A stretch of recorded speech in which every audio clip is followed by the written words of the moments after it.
नमस्कार, दूरदर्शन उत्तराखंड में आप सभी का स्वागत है। दूरदर्शन का एक विशेष कार्यक्रम हमारी खेतीबाड़ी। हमारी खेतीबाड़ी का आज का जो महत्वपूर्ण विषय है औषधीय एवं सघन पौध की खेती। वैसे भी उत्तराखंड को जैविक प्रदेश कहते हैं, हर्बल प्रदेश भी कहते हैं। और हर्बल प्रदेश का मायना मतलब यहाँ हमारी आजीविका से और हमारे संस्कारों से कैसे जुड़े और हम इसको कृषि कार्यों से कैसे जोड़े, इन तमाम विषयों को लेकर के आज हमारे स्टूडियो में मौजूद हैं सघन पौध केंद्र के वरिष्ठ वैज्ञानिक डॉक्टर सुनील शाह हमारे बीच में मौजूद है। डॉक्टर साहब, आपका बहुत बहुत स्वागत है। दूसरे हमारे आज के विशेषज्ञ हमारे स्टूडियो में मौजूद हैं डॉक्टर बीपी नौटियाल जी। बीपी नौटियाल जी लंबे समय तक उत्तराखंड राज्य में अलग अलग विभागों में अपनी सेवा दे चुके हैं। हॉर्टिकल्चर के आप डायरेक्टर रह चुके हैं, नाबार्ड के आप जो है प्रबंधक रह चुके हैं और मौजूदा समय में उत्तराखंड जड़ी बूटी शोध संस्थान गोपेश्वर की जो सलाहकार समिति है उसके आप मौजूदा समय में चेयरमैन हैं। और ये बड़ा सौभाग्य का विषय है कि दोनों शख्सियत की औषधीय और सघन दोनों चीज़ों को हम अपनी कृषि कार्य से कैसे जोड़ सकें, दोनों चीज़ों को हम अपनी लाइवलीहुड से कैसे जोड़ सकें, इन चीज़ों को लेकर के और हमारी आर्थिकी का जरिया कैसे बन सकें, आज दोनों जानकारों से हम इस चीज़ को जानना चाहेंगे। सबसे पहले मैं सुनील शाह की तरफ जाता हूं। सघन पौध क्या क्या है और सघन पौध को हम कैसे कृषि कार्य से जोड़ सकते हैं, क्योंकि हमारे श्रोता बार बार इसको जानना चाहते हैं और लोग इसको अपनी आजीविका के संसाधन भी कैसे बना सकते हैं सघन पौध को लेकर के। सघन पौधों के बारे में मैं आपको बताना चाहूँगा, जैसा कि सगंध मीन जिससे अच्छी खुशबू आती है, उन पौधों को हम सघन पौध कहते हैं। और उत्तराखंड औषधीय एवं सगंध पौधों से परिपूर्ण रहा है। और रामायण में भी आपने एक जिक्र है कि जब लक्ष्मण जी को मूर्छा लगती है तो संजीवनी बूटी उनको सुंघाई जाती है कि उनकी मूर्छा को तोड़ने के लिए। तो क्योंकि जब कोई मूर्छित अवस्था में होता है तो उसमें उसको कोई भी दवा आप पिला नहीं सकते, खिला नहीं सकते, केवल आप उसको सूंघा ही सकते हैं। तो ऐसा हमारा मानना है कि जो आपकी ये संजीवनी बूटी थी वो भी अपने आप में एक सघन पौध रहा होगा। ये इतिहास में आपको बताना चाहता कि किस प्रकार से सघन पौधों का महत्वपूर्ण योगदान रहा है। वर्तमान में उत्तराखंड की जो कृषि जलवायु है यह सघन फसलों की खेती के लिए काफ़ी मुफीद है। यहाँ पर आप देखेंगे हमें गर्म घाटियाँ भी मिलती हैं, मध्य क्षेत्र भी मिलते हैं, हिमालयी क्षेत्र हैं। इसके अलावा हमारे जो उच्च पर्वतीय क्षेत्र भी यहाँ पर उपस्थित हैं। यानी तीनों प्रकार की जलवायु यहाँ पर उपस्थित है, जिस कारण से हम अनेक प्रकार के सघन फसलों की खेती यहाँ पर कर सकते हैं। सघन फसलों की खेती का एक सबसे बड़ा लाभ यह है कि आप अपने उत्पाद का खेत में ही वैल्यू एडिशन कर सकते हैं। अच्छा। अगर आप लेमन ग्रास की खेती करते हैं तो अगर आपके पास 5 कुंटल लेमन ग्रास अगर खेत में होती है तो वहीं पर एक आसवन स्थापित करके आप अपने उत्पाद को 2.5 किलो तेल में परिवर्तित कर सकते हैं, जिससे कि आपको अपने उत्पाद को मंडी तक ले जाने में या बाजार तक ले जाने में आसानी होती है। तो कई इसके लाभ हैं। इसमें जैसे हम मैदानी क्षेत्रों की बात करें तो वहाँ पर लेमन ग्रास की खेती आप आसानी से कर सकते हैं।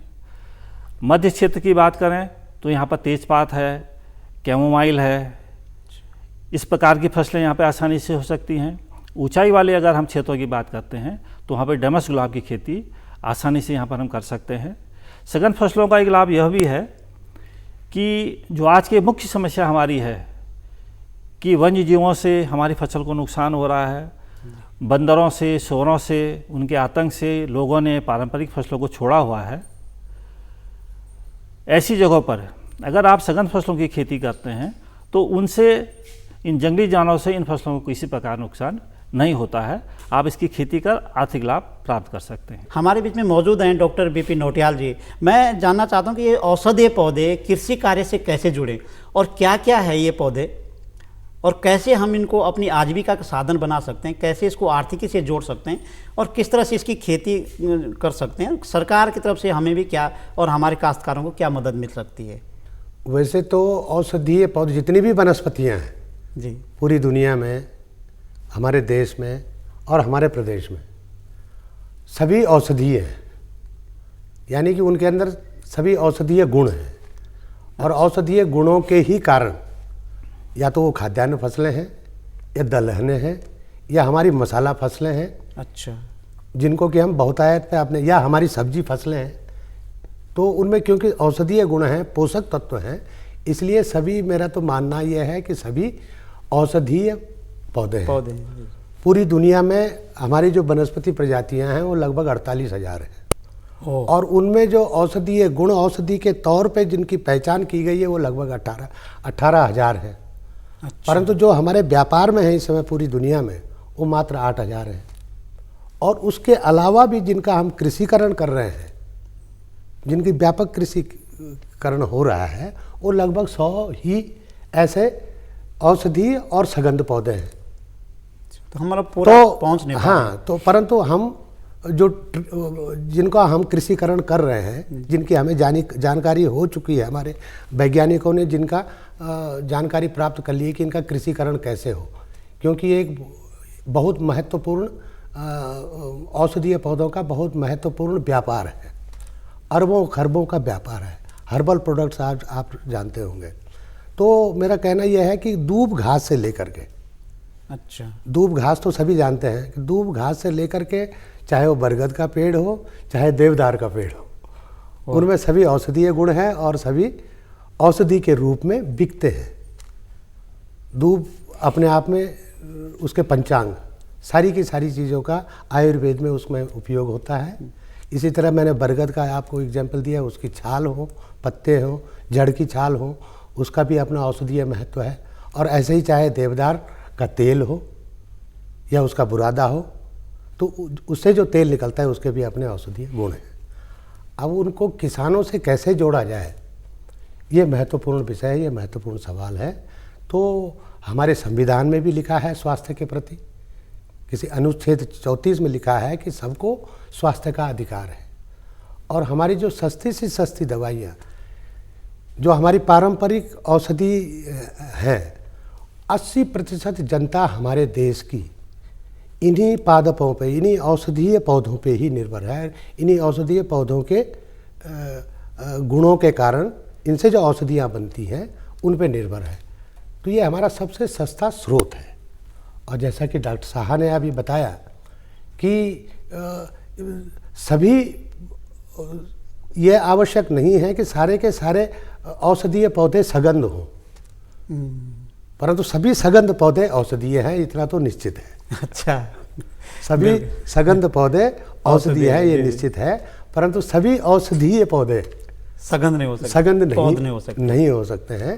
तो इसीलिए इसका विभाजन किया गया। और हमारी पूजा से लेकर के जितने हमारे कर्मकांड हैं, उनमें जो सबसे पहले जो इनकी जो जानकारी है, जो मैं जन सामान्य को बताना चाहता हूँ कि हमारी पूजा में जो सबसे पहले जो पुष्प वस्तुएं, चाहे वो दूब है, चाहे पुष्प है, चाहे तुलसी है, जो भी चढ़ती हैं उनके औषधीय गुण हैं, इसीलिए वो हम उनको पूजा में लेते हैं। इसीलिए हमने उनको इतना महत्व दिया है। और ये हमने ऋषि मुनियों ने, जो हमारे प्राचीन वैज्ञानिक रहे हैं, उन्होंने इसको प्रतिपादित किया है, उन्होंने इसको स्थापित किया है कि इन वनस्पतियों का इतना महत्व है इनके औषधीय गुणों के कारण। मैं थोड़ा शाह जी की तरफ फिर से जाना चाहता हूँ कि सगंध पौध कौन कौन सी है। थोड़ा आप कुछ पौधों के नाम अगर आप दर्शकों को बता देंगे तो दर्शक भी जाना है, और किस पौध से कितना बेनिफिट हो सकता है। हम कितने सरलता से, क्या एक छोटा सा किसान अपने खेत में सगंध पौध की खेती कर सकता है? जहाँ तक सगंध फसलों की खेती की बात है, हाँ। सगंध पौधों में कुछ प्रजातियाँ तो ऐसी हैं कि जो हमारे जंगलों में, वन्य क्षेत्रों में, हमारे गांव के आसपास आसानी से अपने आप हो रही हैं। उनको हम वन्य सघन प्रजातियां कहते हैं। जैसे इसका सबसे आम उदाहरण मैं आपको दूंगा, कुंजापाती एक होता है, आर्टिमिशिया वल्गरिस उसको हम बोलते हैं। अच्छा। वो आमतौर पर हमारे घरों के आसपास और जंगलों में काफ़ी बहुतायत में होता है। उसको पूजा वगैरह में भी चढ़ाया जाता है, क्योंकि वो सघन प्रजाति है, उससे तेल आश्रित किया जाता है। तो इस प्रकार के जो पौधे हैं वो तो वनों में अपने आप होते हैं। इसके अलावा सुरई है, सुरई सभी लोग जानते हैं, वो वनों में होती है, वो सघन प्रजाति में आता है क्योंकि उससे सघन तेल निकलता है। तो ये तो कुछ हुई कि वो प्रजातियाँ, या आप उसको वन तुलसी ले लीजिए, वन तुलसी भी बहुतायत में होती है। बद्दी तुलसी है, वो वनों में अपने आप होती है। समेवा है, अपने आप जंगलों में होता है। ये कुछ प्रजातियाँ तो हैं जो कि वन्य प्रजातियाँ हैं और जिसमें सघन गुण होते हैं, और इनकी खेती आप सीधे नहीं कर सकते हैं इसके लिए, क्योंकि हर एक जो भी खेती अगर किसी भी आप फसल की करते हैं उसके लिए प्रॉपर कृषि तकनीक होनी चाहिए, उसका बाजार होना चाहिए, तभी वो आपके लिए लाभदायक होती है। तो इसमें कुछ फसलों के बारे में आपको जानकारी दूंगा। जैसे लेमन ग्रास है, लेमन ग्रास की खेती आप मैदानी क्षेत्रों से लेकर 4,500 फीट की ऊंचाई तक आसानी से कर सकते हैं। लेमन ग्रास एक ऐसी फसल है जो कम पानी वाली क्षेत्रों में भी आसानी से हो जाती है। हमारे जो पर्वतीय क्षेत्र हैं, जहाँ लोगों ने घरों से दूर रहने के कारण, पानी की कमी के कारण, वन्य जीवों से नुकसान, बंदरों से नुकसान के कारण वो ज़मीनें छोड़ दी हैं, वहाँ पर आप लेमन ग्रास की खेती आसानी से कर सकते हैं। इसमें अगर पर्वतीय क्षेत्रों की बात करें जहाँ सिंचाई की कोई साधन नहीं है, आपको एक साल में पूरे 1 हेक्टेयर से यानी 50 नाली से कम 100 किलो तेल आपको मिल सकता है लेमन ग्रास का, जिसका इस समय जो समर्थन मूल्य हमारा है वो 1,000 रुपये प्रति किलो है। 1 लाख रुपए की आमदनी आपको 50 नाली से हो सकती है, यानी आपको 2,000 रुपये प्रति नाली आपकी आमदनी हो सकती है अगर आप लेमन ग्रास की खेती करते हैं। अगर आपके पास सिंचाई की व्यवस्था है तो आपका उत्पादन बढ़ सकता है। लेकिन सघन फसलों की खेती में एक बात बहुत ध्यान देने योग्य है कि आप जब भी इसकी खेती करते हैं तो एक क्लस्टर में इसकी खेती होनी चाहिए। ऐसा नहीं कि आपने 1 नाली में लगा लिया, 2 नाली में लगा लिया और उसके बाद आपने कहा इससे कुछ मुझे लाभ होगा। लाभ नहीं होगा, नुकसान ही होगा। इसमें जो नुकसान का एक कारण है कि लेमन ग्रास की खेती करें या कोई भी सघन फसलों की खेती करें, उसका जो उत्पाद होता है वो सघन तेल होता है, और सघन तेल निकालने के लिए आपको एक आसवन संयंत्र की ज़रूरत पड़ती है। अच्छा। तो वह आसवन संयंत्र तभी आपके लिए फायदेमंद रहेगा लगाना जब कम से कम 5 हेक्टेयर से ऊपर आपके पास खेती हो, क्योंकि आप जानते हैं पर्वतीय क्षेत्र है, लघु जोत होती है, बहुत कम जोत लोगों के पास होती है। तो इसलिए हम क्या करते हैं, किसानों का एक समूह बनाते हैं। किसी किसान के पास 1 नाली ज़मीन है, किसी के पास 2 नाली है, किसी के पास 5 नाली है। उन सबको इकट्ठा करने के बाद हम पे इतना एक खेती का समूह हो जाता है कि आसानी से वहाँ पर एक आश्रय संयंत्र की स्थापना हो सके। सामूहिक खेती इसको कर सकते हैं। इसके अलावा आप 4,500-5,000 फीट की हाइट में अगर चाहते हैं तो वहाँ पर आप जिरेनियम की खेती कर सकते हैं, कैमोमाइल की खेती कर सकते हैं, तेजपात के वृक्षों को आप लगा सकते हैं, अपने खेतों के आसपास, बाउंड्री के आसपास लगा सकते हैं, उससे आप आमदनी प्राप्त कर सकते हैं।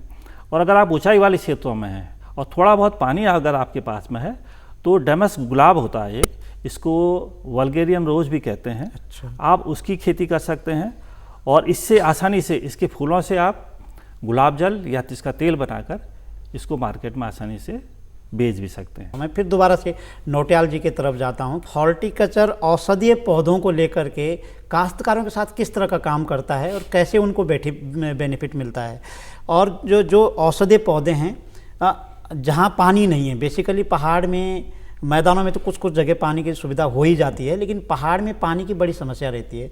ऐसे कौन से औषधीय पौधे हैं जो असिंचित भूमि पर भी वो उगाते हैं और किसान को बेनिफिट पहुंचा सकते हैं? यहाँ पे जैव विविधता है उत्तराखंड में, तो जब हम उत्तर प्रदेश के अंग थे, उसी समय सन 1993 में जी इसके महत्व को समझते हुए, उत्तराखंड के महत्व को समझते हुए, औषधीय और सगंध पौधों के महत्व को समझते हुए यहाँ पर एक जड़ी बूटी शोध संस्थान की स्थापना हुई वर्ष 1993 में।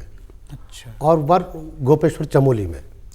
और उसका मुख्य उद्देश्य यही था कि किस प्रकार से औषधीय पौधों का कृषिकरण को बढ़ावा दिया जाए। क्यों अभी तक जो औषधीय पौधे हैं, जो जड़ी बूटियां हैं, वो 90% जंगलों से निकाल करके उनको दोहन करके लाई जाती थी और कई प्रजातियां इसमें लुप्त हो रही थी। तो ये निर्णय लिया गया कि जड़ी बूटी शोध संस्थान इनके कृषिकरण के बारे में किसानों से संपर्क करे और उसका प्रचार प्रसार करे, और जो संस्थान से जुड़े हुए वैज्ञानिक हैं इसका प्रोटोकॉल, यानी कि कैसे ये उगाई जाती हैं, इसके कितना इनको बीज चाहिए, जैसे किसी भी फसल के लिए चाहिए, कितनी बीज चाहिए, कितनी खाद चाहिए, कितनी दवाइयाँ चाहिए, उस हिसाब से इनके कृषिकरण की जानकारी प्राप्त करें पहले, और इसको डॉक्यूमेंटेशन करें, इनको चिन्हित करें, इनका सर्वेक्षण करें, और सर्वेक्षण के बाद कुछ महत्वपूर्ण प्रजातियों का चयन करें। जड़ी बूटी शोध संस्थान गोपेश्वर चमोली द्वारा। अच्छा। और इस प्रकार से प्रथम चरण में 26 प्रमुख प्रजातियों का चयन किया गया। अच्छा। और उसके बाद होते चलते चलाते अब हमारे पास जड़ी बूटी शोध संस्थान ने 38 प्रमुख प्रजातियों का चयन कर लिया है। और जैसा कि आपने कहा कि तराई क्षेत्र यानी कि गर्म घाटियों के लिए, मध्यम ऊंचाई यानी कि 5000-6000 फीट तक के लिए, और उससे ऊपर क्योंकि जो महत्वपूर्ण जड़ी बूटियां हैं वो हमारी 7-8 हज़ार फीट से और जो 12,000 फीट तक की ऊंचाई है वहाँ पर होती हैं। तो सबका अपना अपना महत्व है। इसके साथ ही 3 प्रकार की चीज़ें आपको वनस्पति के हिसाब से अगर हम देखें तो उसमें पेड़ भी हैं, झाड़ियाँ भी हैं, और बिल्कुल छोटे घास नुमा या छोटी हर्ब्स भी हैं, तो उसमें लताएं भी हैं। इनका अलग अलग वर्गीकरण किया गया। अब पेड़ों में अगर आप देखेंगे तो सबसे अच्छा है, बहुत प्रचलित जो नाम है, हरड़ा हो गया, बहेड़ा हो गया, आंवला हो गया, जिससे त्रिफला भी बनता है। उसके साथ में रुद्राक्ष भी है, तेजपात भी है, जैसे डॉक्टर शाह ने बताया कि तेजपात एक महत्वपूर्ण औषधीय भी है और सगंध पौधा भी है। अच्छा। रीठा हो गया हमारे पास, चूरा है, सहजन है। तो ये महत्वपूर्ण वृक्ष प्रजातियां हैं जो कि औषधियों के तौर पे हम मैदानी क्षेत्रों से लेकर के और कम से कम 6000 फीट तक की ऊंचाई तक इनका वृक्षारोपण कर सकते हैं। ऐसे ही गर्म घाटियों के लिए जो महत्वपूर्ण औषधीय पौधे हैं वो सर्पगंधा है, अश्वगंधा है, काल मेघ है। इस प्रकार की प्रजातियां यहाँ पे रहती हैं। परंतु जो उच्च शिखरीय क्षेत्र हैं उनमें अतीस हो गया, जिसे मीठा विष भी कहते हैं, बत्सनाभ है, कटुकी है, जटामांसी है, कुठ है। इस प्रकार की बेशकीमती जड़ी बूटियाँ हमारे जो बुग्याल क्षेत्र हैं, जो ग्रासलैंड क्षेत्र हैं, वहाँ पर पाई जाती हैं और उनके कृषिकरण में हमने बहुत सफलता पाई है। कुछ महत्वपूर्ण काम, गढ़वाल विश्वविद्यालय में एक केंद्र है, high altitude plant physiology research centre, उच्च शिखरीय पादप अनुसंधानशाला, जो प्रोफेसर पुरोहित द्वारा स्थापित की गई थी। और इसी प्रकार से जड़ी बूटी शोध संस्थान में ने भी इसमें पिछले 15 सालों से बहुत महत्वपूर्ण काम किया है। उन्होंने अतीस की नर्सरियाँ भी स्थापित की हैं, कटुकी की भी की हैं, कुठ की भी की हैं, इंद्रायण की भी की हैं। तो इस प्रकार उनका जो सबसे बड़ा कार्य जड़ी बूटी शोध संस्थान का रहा है वो नर्सरियों का जाल बिछाना रहा है। कुछ उन्होंने विभागीय नर्सरियाँ स्थापित की हैं और कुछ इंडिविजुअल भी हो गई, और हाँ, कुछ व्यक्तिगत किसान नर्सरी जिसे हम कहते हैं, किसान नर्सरियाँ भी स्थापित की हैं। और फिर उनका वितरण वो जैसा डॉक्टर शाह ने कहा कि क्लस्टर बेसिस पे कुछ हर ब्लॉक में कुछ किसान चिन्हित किए गए हैं और उन किसानों के द्वारा उनका कृषिकरण का कार्य किया जा रहा है। तो वो लोग जुड़े हैं उनकी हाँ, आजीविका से हाँ, जुड़ा अब तक लगभग 10,000 किसान इन औषधीय पौधों, औषधीय और सगंध पौधों से जुड़ चुके हैं। कि जब हम औषधीय पौधों की बात कर रहे हैं तो जी हाँ। वन विभाग वो कहीं जंगल में कहीं भी आ जाते हैं जी और हाँ। हम उसके साथ इन्वॉल्व होते हैं, तो वन विभाग कहीं ना कहीं इंटरफेयर करता है। हाँ, वन विभाग का ये महत्वपूर्ण भूमिका रही है कि ये जिसे रवाना बोलते हैं, ट्रांजिट परमिट हम अंग्रेजी में बोलते हैं, रवाना बोलते हैं, तो ये उन काश्तकारों को रवाना परमिट, जो पंजीकृत काश्तकार हैं उनको अपने उत्पाद का बेचने के लिए उनको लाइसेंस या उनको परमिट देते हैं, तो वो इन मंडियों में उसको बेच सकते हैं। सघन पौध के बारे में बहुत सारे लोगों की इच्छाएं रहती है कि इसको हम इसके साथ जुड़ें और इसको हम अपना मार्केट की तरफ भी ले जाएं और अपने आर्थिक संसाधनों के साथ भी जोड़ें। उदाहरण के लिए पुदीना, तो पुदीना को लोग बड़ा मार्केट देखते हैं और फिर दूसरा ये देखते हैं लोग कि इसका बीज कैसे मिलता है, या बीज नहीं है तो कैसे इसका कृषिकरण करें। तो इस तरह के जो सघन पौध है उनका बीज मिलता है या नहीं मिलता है तो कैफ के माध्यम से वो कैसे जुड़ सकते हैं, तो वो थोड़ा सा हमारे दर्शक सुनना चाहते हैं कि कैसे सघन पौध के साथ जुड़ें और कृषिकरण कैसे हो इसका। किसान भाइयों की जानकारी में एक बात बताना चाहूँगा कि जो सघन फसलों की खेती है उसके लिए बहुत से प्रोत्साहन सरकार द्वारा दिए गए हैं। उसमें सबसे पहले है कि अगर कोई किसान खेती करना चाहता है तो 5 नाली यानी 1.25 बीघा तक का पौध सामग्री उसको निःशुल्क सरकार द्वारा दी जाती है चयनित कृषक को। इसके अलावा यदि कोई बड़े किसान हैं जिनके पास ज़्यादा जोत है, अगर वो खुद खेती करना चाहते हैं तो एक कृषि अनुदान योजना भी है जिसमें 2 हेक्टेयर तक आप खेती खुद करके सरकार से सघन पौधा केंद्र सेलाकुई से सघन फसलों की खेती पर अनुदान ले सकते हैं। इस समय 7 फसलें ऐसी हैं सघन जिन पर की अनुदान की व्यवस्था है। आप अनुदान में खेती कर खेती करने के बाद सरकार से अनुदान प्राप्त कर सकते हैं। ये तो है खेती की बातें।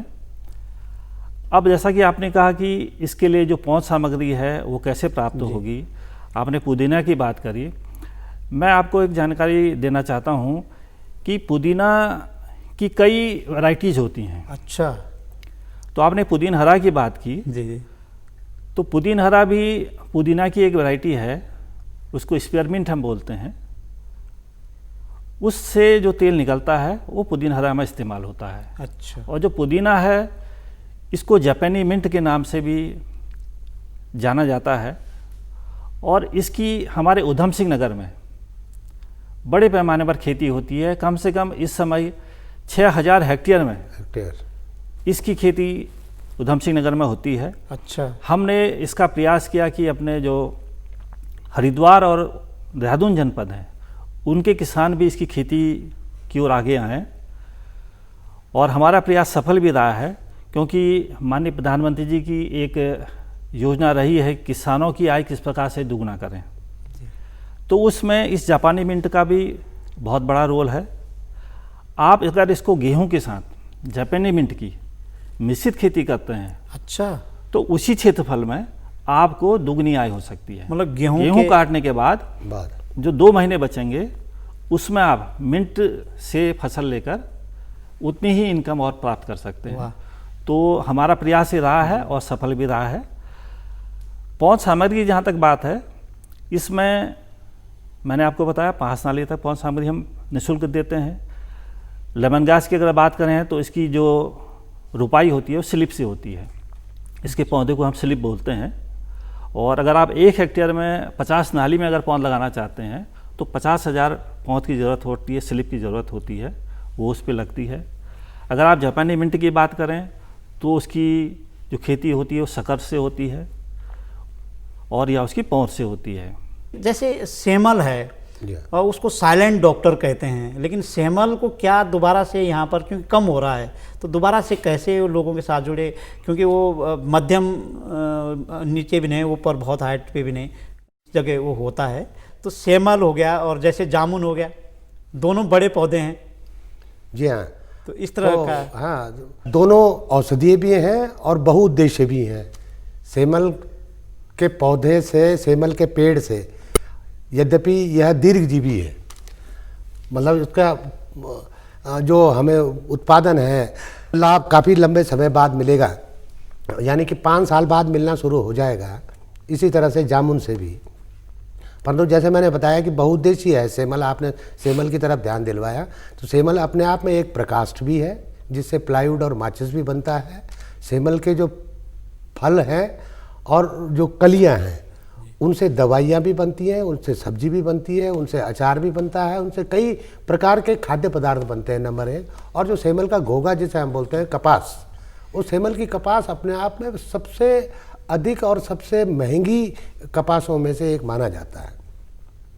तो इनके उत्पादन के लिए व्यक्तिगत तौर पे तो हमारे काश्तकार नहीं लगाना चाहेंगे, परंतु जो हमारी वन पंचायतें हैं, जो हमारे रोड साइड, जो हमारे हाईवे बन रहे हैं, जो हमारे राज्य सरकार की जो सड़कें बन रही हैं, जो गाँव की सड़कें हैं, उन जगहों पर इनको व्यापक स्तर पर लगाया जा सकता है।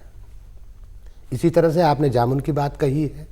जामुन अपने आप में एक डायबिटीज़ के लिए, यानी कि जो शुगर पेशेंट हैं उनके लिए जामुन अपने आप में एक रामबाण की दवा है। आज हमारे स्टूडियो में मौजूद रहे डॉक्टर BP नौटियाल जी, डॉक्टर सुनील शाह जी, आप दोनों लोगों का बहुत बहुत धन्यवाद। और आज आपने बहुत अच्छी जानकारी हमारे श्रोताओं को दी है कि सगंध पौध और औषधीय पौध को हम कैसे अपनी आजीविका से जुड़ें, कैसे इसके साथ हम जुड़ें, कैसे इसका कृषिकरण करें, और कई और सारे वैज्ञानिक चीज़ें आप लोगों ने बताई, तकनीकी जानकारी आप लोगों ने दी है। बहुत बहुत धन्यवाद आपका। अगली बार हम किसी और शख्सियत को लेकर के आते हैं, तब तक के लिए नमस्कार।